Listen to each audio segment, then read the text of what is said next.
So I really should be asleep. It is so late, but I can't get this thought out of my head. It's bugging me so much.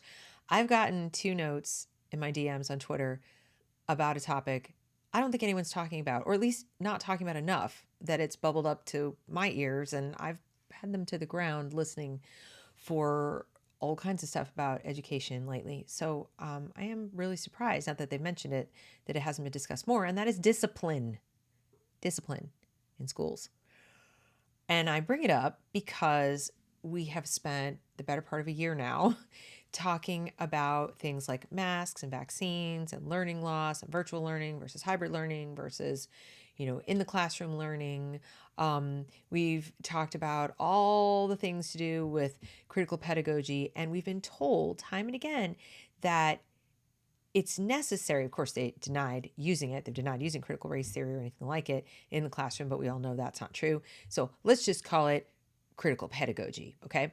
So when we parents have asked about the kinds of lesson plans that would fall under critical pedagogy that we call critical race theory or social emotional learning or culturally, responsible education or whatever, we've been told all of this, DEI, DEIJ, it's all necessary to close the achievement gap. We want to close the achievement gap, right? Between white and black students. As if that's the only one there is. Like, never mind that there's a big gap between Asian and white students. Never mind that the white students are doing less well year after year. So it is closing. The gap is closing, but not the way you would want it really to close, because you really would want everybody to come up, not for the students that used to be doing better to not be doing so well year after year. And it seems to be like this only black-white problem. Like, nobody, like I said, nobody's talking about Asian kids, or they are if there are too many of them represented in these elite high schools. Then we talk about Asian kids. Too many, not enough black students. So what happens when you change the rules? More white students get in, because again, the aforementioned gap between white and Asian students, gets closed a little bit when you give, a little nudge and lower standards and remove tests. So anyway, back to discipline. What if, just spitballing here, what if you got to get the kids to behave in school before you close any kind of academic gap? And that's across the board, all races, okay? It's not like any one group of kids has a monopoly on bad behavior. But I think it's safe to say that in some school settings, namely like urban versus suburban, you might see a higher percentage of disciplinary problems. And I would suggest to you that, because a lot of people say, oh, are you saying it's because of race? No, not at all. Not at all. I will say there's a correlation between that and race, but I would actually argue that the reason that correlation exists is that the students who have the higher hill to climb when it comes to literacy are those who are, let's say, of a lower socioeconomic class to begin with, or those who have, single parent households more often. We know these statistically to be truer in urban populations. Again, I'm not saying black or white, urban versus suburban. And as such, they are more dependent on the learning they're getting in the school than anything getting outside of the school. Suburban kids have a tendency to have, access to more of their parents' time, like leisure time, to do things like read to them, take them to the library, get them books. And I'm generalizing here, so please don't come at me with like, no, I'm generalizing. Obviously, there are committed parents in every environment who really try to take care of these things, but in some cases, they simply can't. They're working all the time, or, for whatever reason, it's just not happening. So the correlation is higher between literacy issues in the urban population than in the suburban population. And all the kids across the board have been taught to read using a method that is just not going to work except for like a tiny percentage of kids. And that is this whole word reading, this, 3Q stuff, not phonics. If you're teaching that to a population of students who need all you got, they're only going to get this at school. They don't have, mom and dad or somebody at home sitting when they're, 3, 4, or 5 years old with a bunch of books going, this makes this sound, this makes that sound, so that they're almost reading by the time they go into school. They have to go into school and be taught to read from scratch. So there's, you have some kids starting here and some kids starting here based on what they've gotten at home from their families and from their experiences. And then the school teaches them using an method. So some kids here fall behind. These kids just never really get off the ground. And when that happens, you can start to see behavior problems. When kids are in school, let's say third grade, the end of third grade, you take your tests. If you're not reading proficiently, if you're not doing math proficiently, and you get promoted anyway, you get socially promoted to the next grade anyway without remediation, or you're deemed special ed because you're not performing at grade level and they just shove you off into a corner and you immediately feel either stigmatized or whatever. And it may not even be true that you're special ed. It may just be that that particular method didn't work for you. You feel this and it may occur that you may start, the student may start to develop some behavior problems. It's an acting out, it's a frustration, it's an anger management problem, or maybe it doesn't manifest in anger. Maybe it manifests in just lack of attention, running around, or, talking out of turn, or falling asleep in class, or whatever. These are all behaviors for which the child needs some form of discipline. Don't hear discipline only as punishment. Hear it as they need a kind of remediation that addresses their behavior as well as their learning. Okay? So I'm going to read some things I got from, these friends of mine who are teachers, and hopefully you'll hear what I'm talking about. This first one is teaching middle school. Day 5 of the school year. Kids sleeping through class no matter how many times I wake them. Power goes out at 10:45 and comes on just before we initiate dismissal plan. At least 1/3 of kids come in with zero supplies for classes. AirPods in ears, 6th grader comes back from morning ISS and immediately gets in fight with another problem student. Hurts 3rd kid in the process. 2nd problem kid then screams and swears at that teacher. Students in my afternoon constantly being distractions, not doing work even when prompted. And yet schools want to push CRT as the solution to a learning gap? Nah, how about we get kids to be disciplined and listen to adults first? Yeah, how about it? Like I said, you take this little kid, not reading very well, not doing math very well, you deal with them in some kind of way because you can't just ask them to do the work at the next grade level. So maybe you put them in special ed, or maybe you try to get them a tutor, or maybe you don't. Maybe you don't even notice. So they just get promoted. Behavior problems start to show up. There's no plan in place to address the behavior problems, whatever they may be.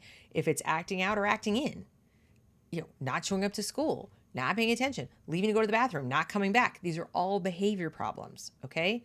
Even just slumping in your seat and not listening is going to impair your learning. And you just shove that ahead. If the kid's relatively quiet, it's even easier to do.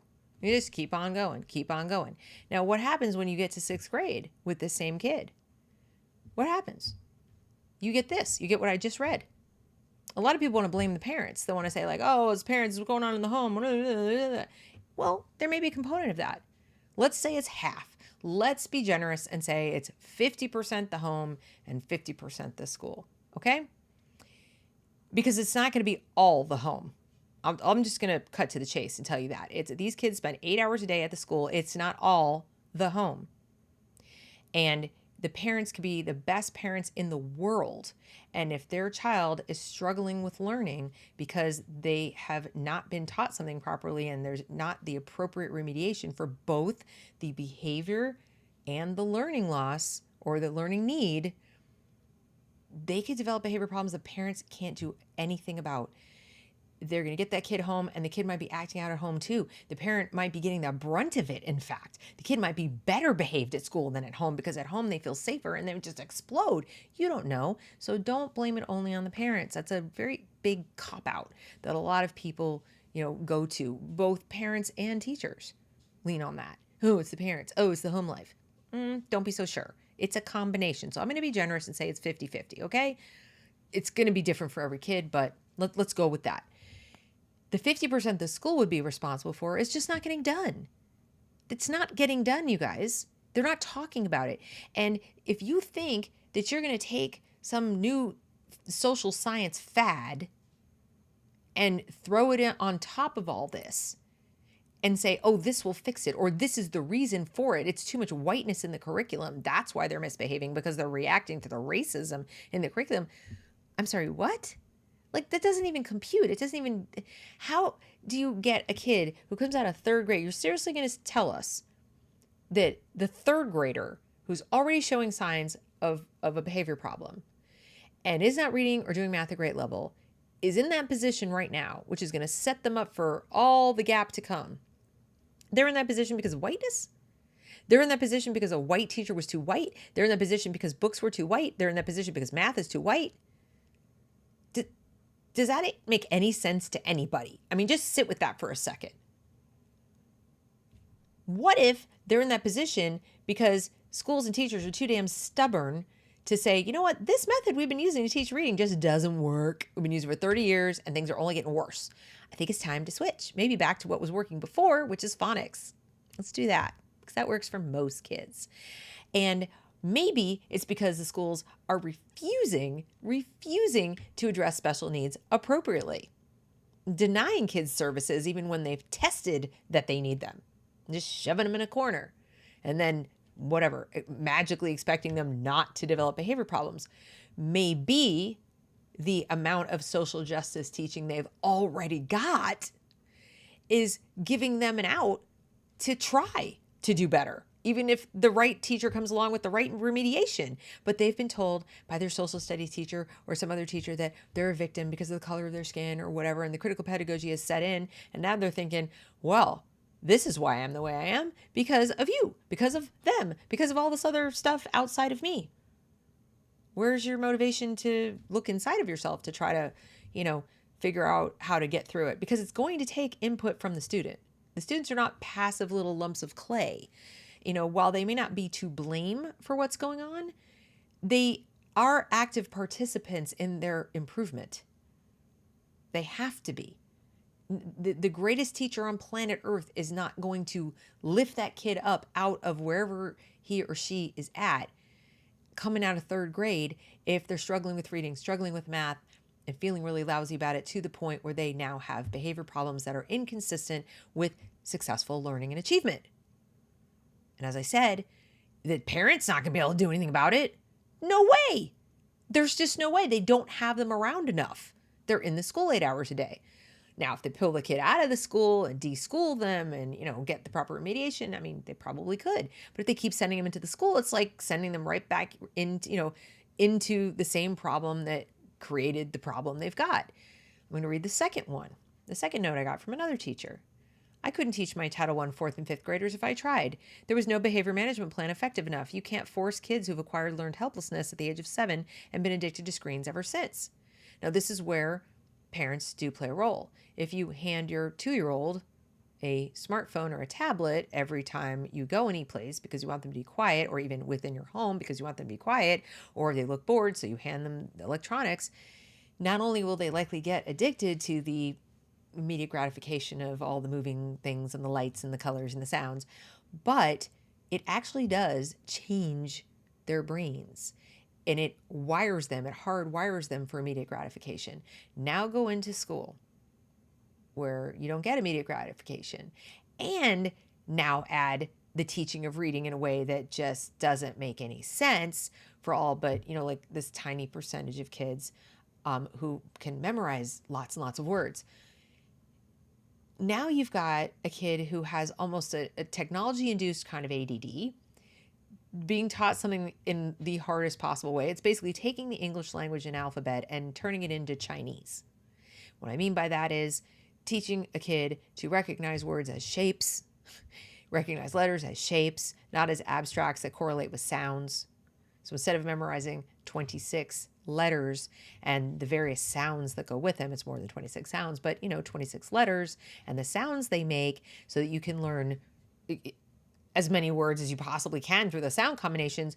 They have to memorize the whole word like a picture, just like the Chinese kids do with their characters. That kind of makes it harder because that's not how we speak, is it? We don't speak that way. We don't read that way. That's not how our alphabet works. So our brains have not evolved to handle it that way. They just haven't. It is completely backwards. But as I said, when you have that, they come into school. So that part's the parent's role. That can be overcome though, because remember, they're 8 hours supposedly without their technology. So if they come in at 6 or 7, you with the right methods and engaging teacher, you could probably overcome some of that addiction to technology. It might be tough, but you could probably do it. But when you layer on top of that this crazy teaching of reading method and layer on top of that Common Core math, which makes no damn sense at all, absolutely none. Let's take the math and make it as confusing as possible so that even your mom and dad who made it through calculus can barely figure out your math lesson, little first grader or whatever. It is so difficult for these kids. We've made it really, really hard. And then they don't behave. Would you behave in that environment? Would you be inclined to listen and sit still and, pay attention? And then you don't get much time outside. And you don't get to go to the bathroom whenever you want. And you don't get to eat when you want. And what do you think happens then? You're frustrated. You're not doing well. You're bored. Nothing makes sense to you. You have no control of your own bodily function. Like nobody's letting you control those things. You are completely in control of your response to the teacher because, and I'm going to get to that, there's lack of discipline. I'm going to get to that in a second. But you have no control over the things that are yours personally, like going to the bathroom and eating. It's backwards. And kids know it's backwards. They couldn't express to you what they know, but they instinctively know it's backwards. It bears no resemblance to their life at home. And they are likely to rebel and you get behavior problems. Now add school policy with regard to discipline. So we have the kind of discipline where we have, a behavior plan, like my friend talked about, to deal with, okay, this kid's falling behind and we need to address the behaviors that are going to only make it worse, help them, whether it's executive function or just literal behavior, you need to sit still, let's work on that. No, they don't have anything like that. And what happens then is there's pressure put on the teachers to not discipline in the punitive way. In the, we have things like restorative justice when kids get in fights with each other, where instead of just disciplining the kid who threw the first punch or disciplining both kids who punched each other, they have to have conversations and everything becomes like, almost like group therapy by people who are not therapists. And the students learn pretty quickly, there's really no real consequence to my acting out. I can effectively get away with it. I might be temporarily inconvenienced and have to listen to somebody drone on about a bunch of junk that I can then turn around and, ignore and go right back to doing what I was doing before. And then they'll do another little conversation and so on. They know that nothing real is going to happen by way of consequence for their actions. Again, consequence doesn't have to be harsh punishment. It can just be like, we're going to have to call your parents. We're going to have to put together a plan. No, it doesn't happen. And the older they get, the more they've learned, it's been reinforced that nothing's going to happen. By the time they're in middle school, they're whatever learned helplessness they had, and learned helplessness is, I don't feel like I have any control over any of these situations at all. There's no hope for me controlling it. It's just, it is what it is. And when you have that coupled with, and nothing really bad is going to happen to me if I react to it however I feel like. But now I'm bigger and I'm stronger and I'm louder and it's harder for the teacher to literally physically remove from the room. And now let's add equity. Now let's add policies like from the Barack Obama administration, where you look at the data and you say, oh, a disproportionate number of kids who are Black are getting suspended. Even in a school that's minority or majority Black, where that would be logical, no, it can't happen. We need to have more equity in the actual punitive disciplinary, reactions, because anything else is racist, and I have to punish you for being racist, little school, and you don't get your money. So what's the incentive for the school to discipline the kids when it's going to hurt them? They're not going to get their money. And if you're a teacher, you disincentivize because then you'll be the reason they didn't get their money. Well, you don't want that because you don't want to get in trouble and possibly not have your contract renewed or any number of other things. So maybe you don't report things. Maybe you don't write up the paperwork. Oh, right, I forgot. There's a ton of paperwork because of the aforementioned policy making it racist to suspend someone or discipline someone. They make you fill out so much paperwork that it further disincentivizes you to do it. So what happens next? Now you have a bunch of kids who pretty much think they own the school. They run the school. they dominate whatever they want to dominate. It's not all the kids, but it's enough of the kids that it can impact the learning of lots of others, if not all of them. And so you don't even have to be the kid who's misbehaving. You can just be in the same class with that kid, and you might have a serious impact to your learning. How are you going to pay attention? It's chaos in there. How is the teacher going to really teach and convey any information? It's chaos in there. You can't hear yourself think. So the more this goes on, the lower the achievement, the bigger the gaps between the schools where either fewer kids are misbehaving or the teachers have more authority and autonomy to discipline or what have you. And so you might see a disparity in, white to black or so forth, but that might be because maybe the teachers are less inhibited to discipline the white kids. If you have a school that has more white kids in it, because like, I'm not going to get in trouble for being racist if I discipline the white kid who's misbehaving, but I am if I discipline the black kid. So in a majority black school, an urban school, it's more likely to be, I'm not going to discipline as much because I'm not getting in trouble. It's a weird it's that soft bigotry of low expectations. And do you think that might have an impact on the achievement gap? Do you think it's possible that this contributes to it, perpetuates it, that it has nothing to do with racism in the curriculum, in the actual substance of the curriculum, maybe in the methodology? That's a possibility. Why would you not want to teach kids to read in a way that would actually be successful for them? Why would you go 30 years using the wrong way? Now it's being used across the board, every school. It's not like, they're teaching the white kids some other way that works. No, it's not that. But when it's made abundantly clear to people that this hurts minority students more, because remember, there is an argument to be made that from segregation on forward, the students in the minority populations have had farther to go to catch up from where they were then. Although that's not even 100% true, because a lot of the schools during the Jim Crow period, they had higher literacy and better performing schools than when they were all black. But let's say not since then, let's say since immediately after that, when the schools were forcibly integrated. It's probably more likely there, because I do think there was still pretty high achievement, and then things started to go south because of a lot of things that arguably were pretty racist. Okay, I'm not going to get into that in this video, but the bottom line point is, it's not false that they had farther to go than the white students. For a lot of reasons, it's extremely complicated. It cannot be written off as just racism, okay? But I don't think that what we're looking at right now in achievement gap is being dealt with honestly. Well, I know it's not. I know it's not about racism in the curriculum. I know it's not. And I know that addressing it with this anti-racist garbage isn't going to fix it. The only way it's going to fix it is by intimidating teachers in schools so much further that they lower standards even more, that they eliminate discipline altogether, and just say, yay, we had 100 students, we gave them all A's and everybody's doing great. It will bear no resemblance to reality. Nobody learning anything, but everybody will pat themselves on the back and say, aren't we great and aren't we anti-racist? We removed the achievement gap by removing achievement. It's like you can't have a gap if you're not even measuring what people are doing, if you're not having any standards at all. So I just wanted to bring that to your attention, because it's something that I think parents need to think about when deciding what their kids' education should look like this year, or any year for that matter.